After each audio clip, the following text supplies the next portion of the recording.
Hello नमस्कार दोस्तों, मैं आज आपको एक सदाबहार बिजनेस बताने जा रहा हूँ। इस बिज़नेस को गांव घर में लोग बहुत करते हैं और इसमें अच्छी कमाई है दोस्तों। आप जहां रहते हैं वहां पे जो भी प्रोडक्ट होता है उसको, अगर आप गांव में रहते हैं तो जैसे मकई, गेहूं, चावल, इस तरीके की पैदावार वहां बहुत होती है, तो उसको आप किसानों से सस्ते दाम में ख़रीद करके और आप उसको बाज़ार में उसी तरीके से भी बेच सकते हो। और जैसे आपने गेहूं की पैदावार की है तो आप चाहो तो उसका आटा बना के भी आप बाज़ार में बेच सकते हो और अपनी कोई ख़ास ब्रांड भी धीरे धीरे बना सकते हो, और उससे भी आपके गेहूं के मुकाबले आटे का रेट ज़्यादा होगा और आपको मुनाफा होगा। ये बिजनेस बहुत पहले से दोस्तों चली आ रही है, इसमें आपको बहुत मुनाफा होगा।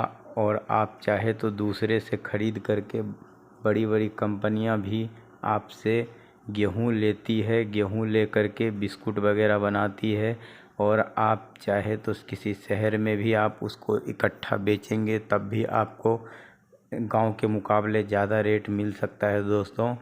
और आपके यहाँ अगर सरसों वगैरह होता है तो उसको तेल वेल निकाल के भी आप बेच सकते हैं।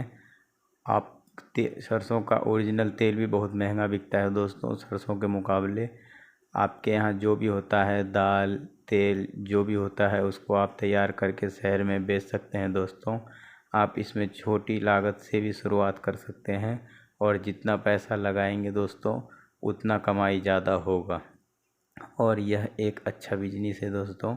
इसमें बस ये है कि आपके पास थोड़ी पूंजी ज़्यादा होगा तो आप ज़्यादा से ज़्यादा अनाज या फिर गेहूँ मक्का जो भी है वो ज़्यादा से ज़्यादा ख़रीद करके रखेंगे, और आप ज़्यादा से ज़्यादा एक बार शहर ले जा कर के जब किसी को देंगे तो आपको रेट भी ज़्यादा मिलेगा। इसमें दोस्तों गेहूँ की थोड़ी नॉलेज होनी ज़रूरी है कि किस फसल की कितनी गेहूँ हर साल होती है, उसके मुकाबले कितना हुआ है, उसी हिसाब से इसका रेट अप डाउन भी होता रहता है दोस्तों। तो इस चीज़ का नॉलेज आप किसानों से भी ले सकते हैं।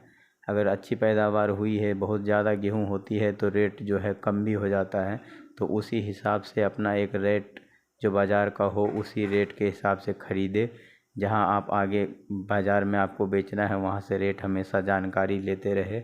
और गांव घरों में तो आपको पता ही है दोस्तों, अच्छी खासी गेहूँ, मकई, बाजरा आसानी से आपको मिल जाएगा। किसान जो है ये सब पैदावार बहुत करते हैं, और आप उसको जो है रेट की हमेशा आप अपडेट रहें, जानकारी लेते रहें, और उसी हिसाब से आप सामान को ख़रीद करके और बाज़ार में आप बेच सकते हैं।